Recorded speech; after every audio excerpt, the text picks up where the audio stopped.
Mula sa magagandang diving spots hanggang sa mga malaparaisong isla, hindi mauubusan yan ang Pilipinas. G tayo sa Balikasag Island, sa Calaguas Island sa report ni Ian Cruz. Let's roll dito sa Bohol.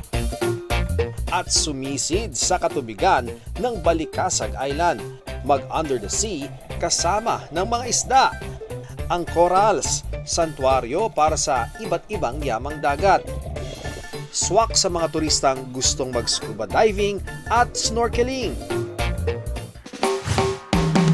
Ahon muna at mag-island hopping sa Calaguas Group of Islands sa Camarines Norte.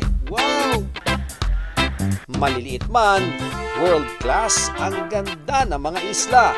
Libutin ang iba't ibang rock formations at magtampisaw sa maliliit na lagoon. Lagoon Bacamo, meron din yan sa Davao del Norte. Di na kailangang isekreto ang ganda ng Secret Blue Lagoon sa Samal Island. Sulit ang pagbisita dahil sa crystal clear na tubig. Break muna sa paglangoy at libutin naman ang Namunan Cave sa Calayan, Cagayan. For the look lang at no touch sa stalactites at stalagmites para mapreserba ang angkin nitong ganda. Ian Cruz nagbabalita para sa GMA Integrated News.